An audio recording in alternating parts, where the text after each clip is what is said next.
నమస్తే, welcome to Suman TV. ప్రస్తుతం మనతో పాటు ట్రెండింగ్ సింగర్ దివ్యజ్యోతి గారు ఉన్నారు. దివ్యజ్యోతి గారు అంటే అందరూ గుర్తున్నారు కదా.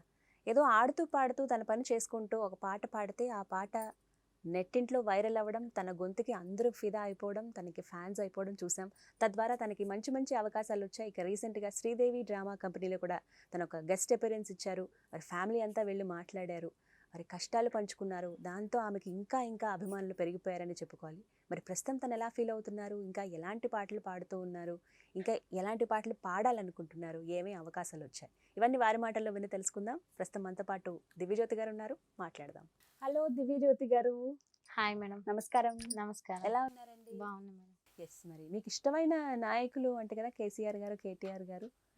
ఎప్పుడన్నా అడిగినా టక్కున వాళ్ళ మీద కూడా ఒక పాట పాడేస్తారట కదా, మరి నాకు వినిపిస్తారా? ఏ పల్లె పిల్లోడో, ఏ తల్లి బిడ్డోడో, అయ్య కడుపు సల్లగుండా రాజము తెచ్చాడో, ఎన్ని గడపలు తొక్కాడో, ఎన్ని బాధల పడ్డాడో, 60 ఏళ్ళ కోసదీర్చి సంబురమిచ్చాడో,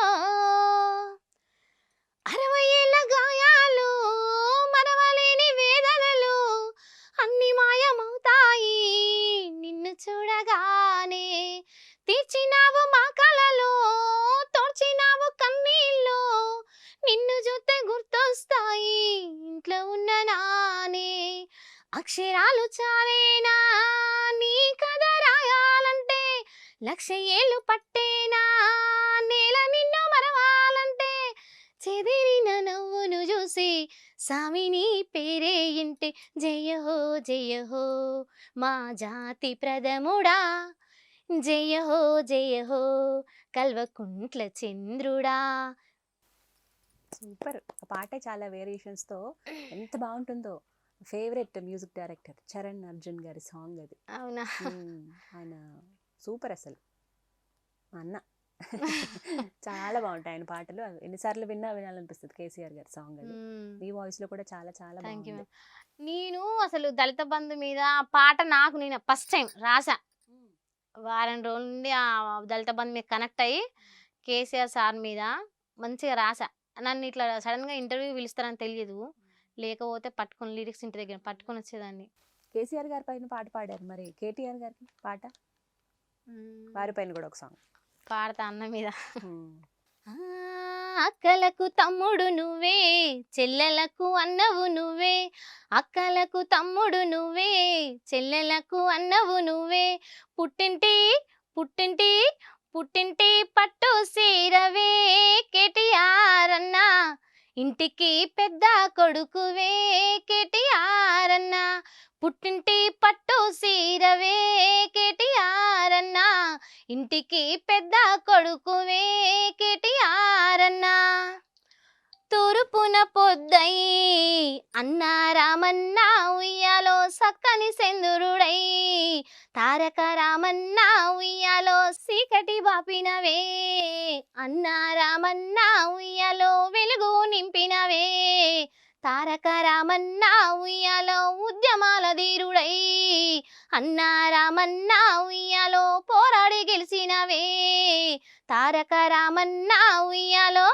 తండ్రికి తండ్రికి తండ్రికి తగ్గ తనయుడే మా కేటీఆర్ అన్న, గులాబీ దళిత అయ్యిండే మా కేటీఆర్ అన్న. రీసెంట్ గా ఆల్బమ్స్ చాలా చేశారు కదా, మీ పల్సర్ బైక్ పాట బాగా హిట్ అయిపోయింది. 1 మిలియన్ పైనే వ్యూస్. చాలా చాలా బాగుంది సాంగ్. రమణ సారు ఇంటర్వ్యూలు చూసి కాల్ చేసి పిలిపించుకో, అప్పటికి ఒక ఆమెతో పాడించుకుందంట, బయటికి రాలేదు, అయిపోయిందంట రికార్డింగ్. కాకపోతే ఆ వాయిస్ కొంచెం వేరేలాగా వస్తుంది. అప్పుడు ఇంటర్వ్యూలు చూసిండంట, ఇంకా నాకైతే సూట్ అవుతుంది అనిపించి అప్పటికప్పుడే ఫోన్ చేసి, నేను 2 డేస్లో వస్తానమ్మా, నేను ఇట్లా అంటావా పాప అంటావా అన్న పాట పాడిన రమణని. నాకు తెలియదు, నేను చూసా TV9లో ఆయనని చూసా, ఆయన పాట పాడుతుంటే చాలా మంది నవ్వాం. కాకపోతే ఆయన ఫోన్ చేసి ఇట్లా నీకు అవకాశం ఇస్తానేసరికి తప్పకుండా సార్ అన్న, అక్కడికి రమ్మండు వైజాగ్కి. నాకు దారి తెలియదు, నాకు అంత బడ్జెట్ లేదు పెట్టుకొని పోనీకి, నేను రాలేను సార్, మీరు అవకాశం ఇస్తే మాత్రం తప్పకుండా నేను పాడగలుగుతా అని చెప్పా. ఇక్కడికి వచ్చిండు సార్, రాఘవ స్టూడియోకి తీసుకెళ్ళి మార్నింగ్ వచ్చిండు తీసుకెళ్ళిండు పాట పాడిస్తుండు. ఎంత టైం పట్టింది పాట పాడడానికి? ఏ ఒక 1 అవర్ కూడా పట్టలేదు. అంతేనా? క్యాచ్ చేసేసారు అయితే. హాఫ్ అన్ అవర్ కూడా పట్టిందో ముందు పట్టలేదు. వినిపించారా సాంగ్ మీకు? నాకు వినిపించలేదు లిరిక్స్. ఆయన నాకేం పంపించలేదు. ఆయన పాడిన పాట ఫిమేల్ అయితే మేల్ వాడేసింది కదా, అది నాకు ఆ లింక్ పంపించిండు అంతే. ఇదే పాటని మీరు వాడాలని చెప్పిండు అంతే. ఇంకా ఈరోజు సాయంత్రం పంపించిండు, రేపు లేదు ఎల్లుండి వచ్చేసిండు. సో పాడేశారు. ఎంత టైం? 1 గంటలో పాడేశారు అంతేనా? గంట కూడా పట్టిందో పట్టలేదు మేడం. అవునా? పాడండి ఒకసారి ఆ పాట. చింపిరి చుట్టదాన్ని చెవులొరకని చుట్టదాన్ని చేతి లగ్గి పెట్టదాన్ని ఉంగరాల మెట్టదాన్ని నేనటంటి టంటాడదాన్ని కాదు బావో పలసరు బైకు మీద రాను బావా. నేనటంటి టంటాడదాన్ని కాదు బావో పలసరు బైకు మీద రాను బావా. చింపిరి చుట్టదాన్ని చెవులొరకని చుట్టదాన్ని చేతి లగ్గి పెట్టదాన్ని ఉంగరాల మెట్టదాన్ని నేనటంటి టంటాడదాన్ని కాదు బావో పలసరు బైకు మీద రాను బావా. నేనటంటి టంటాడదాన్ని కాదు బావో పలసరు బైకు మీద రాను బావా.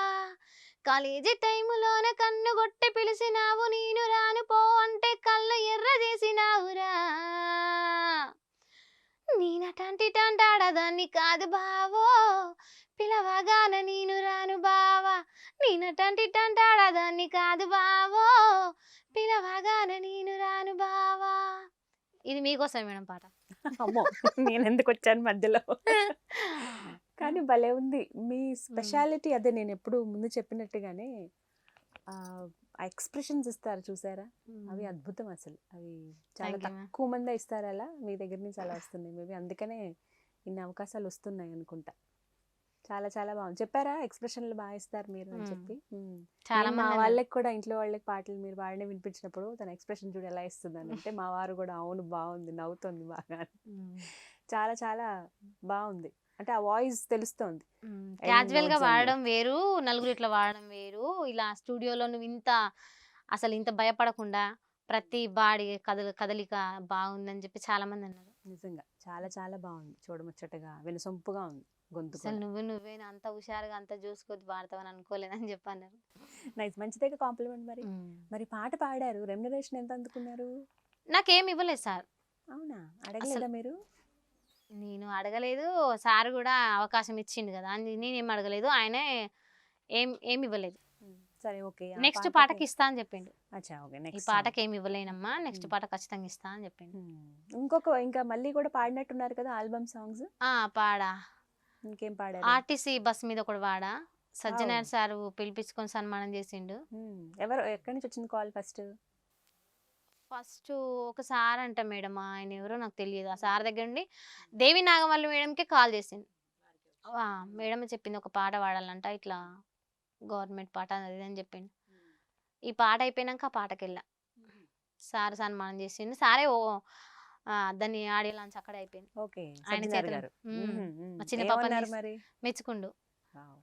ఈ స్థితిలో ఉండి పిల్లలను చదివిస్తున్నావు, భర్త స్థితిలో ఉన్నా నువ్వు నీ లోపల ఉన్న ఆశను మాత్రం, కళను మాత్రం చంపుకోలేదు, ప్రపంచాన్ని పరిచయం చేసిన వాయిస్ బాగుందని చెప్పి మెచ్చుకున్నాను. అంతేనా? రెమ్యునరేషన్ అక్కడ కూడా అందుకోలేదా? లేదు మేడం, నేను డబ్బులు తీసుకోలేదు అక్కడ, ఇవ్వలేదు. ఎలా జ్యోతి గారు? వాళ్ళు అంటే నేను అడగలేదు, వాళ్ళు ఇవ్వలేదు, నేను తీసుకోలేదు. ఇస్తే తీసుకుంది మేబీ కానీ నేను అడగలేదు. సో ఆ పాట ఏంటి మరి? అవేర్నెస్ సాంగా? తెలంగాణకు వన్నె తెస్తున్న టీఎస్ఆర్టీసీ బస్సు, ప్రజాసేవకు తలమానిక మీ టీఎస్ఆర్టీసీ బస్సు, పల్లె పల్లెకు బాటలేస్తున్న పల్లె వెలుగుల బస్సు, మెట్రో నగరాల్లో తిరిగాడే మెట్రో ఎక్స్ప్రెస్, సకల సదుపాయాల సూపర్ లగ్జరీ బస్సు, సర్వసేవలు అందిస్తున్నది ఇంద్రా బస్సు. ఇది మన బస్సు, మన ఆర్టీసీ బస్సు, ఇది మన బస్సు, టీఎస్ఆర్టీసీ బస్సు. పాట లిరిక్స్ ఏమో గానీ మీ వాయిస్ అయితే అద్భుతం. హాయిగా ఇందాకన్నా కదా వినసొంపుగా ఉంటుంది, ప్రశాంతంగా. ఇంకా గొల్లో దాన్ని ఏమంటారు, ఉమ్, ఇంకొకటి కూడా ఇంకా 2 3 వాడినా కానీ ఉమ్, బయటికి రాలేదు. ఇంకా రిలీజ్ అవ్వాల్సినవి ఉన్నాయా? ప్రైవేట్ ఉన్నాయి. సాంగ్స్ అయినా అన్ని ఉమ్, ఆల్బమ్ ఉమ్, వాటికైనా అందుకున్నారా? ఉమ్. దేనికి తీసుకోలేదా? ఒక 2 సాంగ్స్ కు అట్లా తీసుకున్నారా? వాళ్ళకి దోచినంత ఇచ్చారు. సో ఎలాంటి పాడడం అంటే ఇష్టం మీకు? ఎలాంటి పాటలు? ఏవైనా పాడేస్తా. ఇంకెక్కువ నాకు కష్టాలు కన్నీళ్ళు బాగా కనెక్ట్ అయిపోతాయి. ఉమ్. ఒకటేదో వీడియో సాంగ్ చేసినట్టున్నారే, మేకప్ వేసుకున్నారు, పెద్ద ముడి పెట్టుకున్నారు, ఒకటి జస్ట్ ఫోటో చూసాను. దేనికి సంబంధించింది అది? అది గొల్లొల్ల మీద వాడింది. ఇంకా రిలీజ్ అవ్వలేదా? ప్రోమో బయటకు వచ్చేసి. ప్రోమో ఒకటే. అది ఒక పిక్ చూసాను నేను మీది. అదే అనుకున్నాను, ఓ ఏదో వీడియో సాంగ్ లో కూడా చేశారే అనుకున్నాను. సంతోషం అనిపించింది. మనం ఇంటర్వ్యూలో అనుకున్నాం కదా, మాట్లాడాం కదా. రమేష్ తమ్ముడు నేను చేసిన. సో అలా ఇంకా వస్తాయి ఖచ్చితంగా అవకాశాలు. ఇంకొకటి ఆడవాళ్ళ మీదనే పాడా, నా జీవితంలో అన్న సేమ్ అది. పాడతారా ఒకసారి? అది ఇంకా రిలీజ్ కాలేదు మేడం. సీక్రెటా? రిలీజ్ అయిన తర్వాతే పాడతారా? ఓకే. ఇంకా అంటే బయటికి రాకముందే పాడకూడదు కదా. సరే, మీకు నచ్చిన పాటలు ఒక 2 పాడండి నా కోసం. తెల్లారబోతూ ఉంటే నా కల్లోకి వస్తాడే, కల్లారా చూద్దామంటే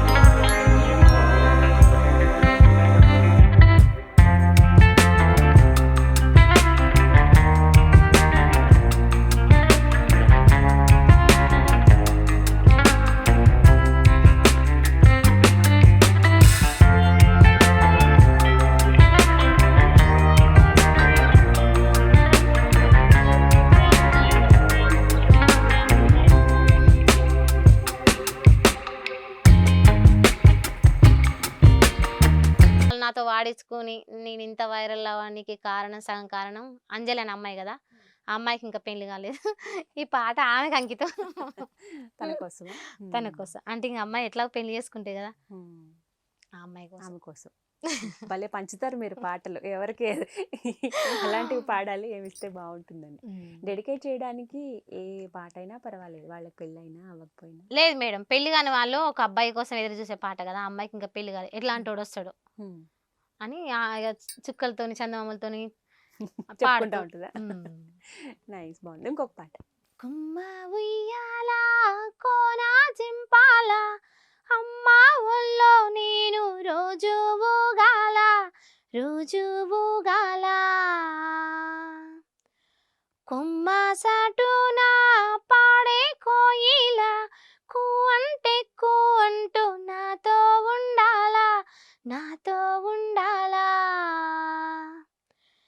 తెల్లారాల పొద్దు కాల, అమ్మా నీ అడుగుల్లో అడుగెయ్యాల, కొమ్మ ఉయ్యాల కోన జింపాల, అమ్మా ఒళ్ళో నేను రోజు ఊగాల, రోజు ఊగాల, గోరంట పెట్టాలి గొరవంక దాయే, నెమలి కాలెట్టాలి నెలవంక దాయే, నెలవంక దాయే, కూరంట బువ్వంట ఆటాడుకోవాలి, దారెంట పోతున్న కుందేలు దాయే, దాయమ్మ దాయే. చిన్న అమ్మాయి వాడింది కదా, క్యూట్ వాయిస్ అమ్మాయి, బంగారు తల్లి. బాగుంటుంది. మేము ఇంటర్వ్యూ చేసాము, తనతో మాట్లాడాము 2 3 సార్లు. ఎంత బాగుంటుందో, ప్రశాంతంగా ఇలా అడగడమే ఆలస్యం పాడేస్తుంది. కన్నడంలో పాడుతుంది, తమిళంలో పాడుతుంది, తెలుగులో చాలా చక్కగా పాడుతుంది పాట. విన్నారు కదా మీరు కూడా? నేను విన్నా, ఒక ఇంటర్వ్యూలో ఒక పాప వాడింది, 3RRలో ఆ సాంగ్ వాడరా అని అడిగిండ్రు. నేను అసలు వినలేదని చెప్పా.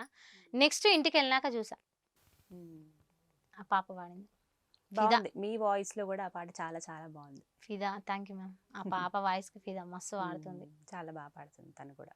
చిన్నప్పటి నుంచి సరిగా నేర్చుకుంటుంది కదా, ఇంకా ఫ్యూచర్ బాగుంటుంది ఆమె. మీకు ఏమైనా సహాయం అందిందా సుమన్ టీవీలో? మనం ఇట్లా సహాయం అంటే ఒకరిద్దరు చేసిండు మేడం, చేసిండు. అప్పుడు స్టార్టింగ్లో ఇంటర్వ్యూ అయినప్పుడు సుమన్ టీవీ ద్వారా ఒకసారి సుమన్ టీవీ ద్వారా ఇంటర్వ్యూ చూసానమ్మా, చూసి మాట్లాడుతున్నా అని చెప్పి అమెరికా నుండి ఓకే. చేసిండు. ఆ సారు కొద్దిగా ఉపయోగిస్తుండు, 10,000 దాకా పంపించిండు. ఇంకొక సారు నాకు సార్ పేరు తెలియదు కానీ ఆ సార్ పంపించినాక మళ్ళీ నెక్స్ట్ ఇంకొక సారు 10 డేస్ తర్వాత మళ్ళీ కాల్ చేసిండు. అప్పుడు ఆ సార్ ధైర్యాన్ని మంచిగానే మాట్లాడిండు. కొన్ని డబ్బులు కూడా పంపించిండు, 10,000. నెక్స్ట్ మా పాపకి హెల్త్ బాగాలేదన్నప్పుడు కూడా ఒక 3,000 దాకా వేసిండు. చాలా హెల్ప్ చేసిండు. అంటే ఇప్పుడు ఆయన మనీ ఎంత వేస్తున్నా ఇంపార్టెంట్ కాదు. నేను ఏడుస్తూ ఉన్నా, నాకు ఒక తోడు లేకుండా అయిపోయిందని ఏడుస్తున్నప్పుడు ఎందుకు బాధపడుతున్నావు, నేనున్నా, నేనే నీ కొడుకును అనుకో, దేవుడిసిన కొడుకును అనుకో, చెల్లాళ్ళకి నేను ఒక అన్నను. ఒక కొడుకు చేసేంత బాధ్యత నేను తీసుకోకపోయినా నాకు చేతనైనంత నేను చేస్తా. మీ మంచి మనసుతోటి దివ్యజ్యోతి గారికి సహాయం చేసిన నాగరాజు గారికి, అనిల్ గారికి సుమన్ టీవీ తరపు నుంచి కూడా థ్యాంక్ యూ సో మచ్ చెప్తున్నామండి. మీ సపోర్ట్ ఎప్పుడూ తనకు ఉండాలి, ఇలానే సపోర్ట్ చేస్తూ ఉండండి. Thank you so much. Okay, మంచి మనసు ఉన్న వాళ్ళు ఖచ్చితంగా ఉంటారు కదా. వీరితో పాటు ఇంకొక పర్సన్ కూడా సహాయం చేస్తున్నారన్నారు కదా. రైట్, ఆ చేసిండు. లాయల్టీని మీరు గుర్తుపెట్టుకోండి. వాళ్ళు సహాయం చేసింది మీరు వృధా పోనివ్వకుండా ఎప్పుడు అనుకువగా ఉండాలి. వారికి ఎప్పుడు వినమ్రంగా ఉంటే దేవుడు కూడా ఇంకా ఇంకా పైకి తీసుకువెళ్తాడు మనల్ని కదా.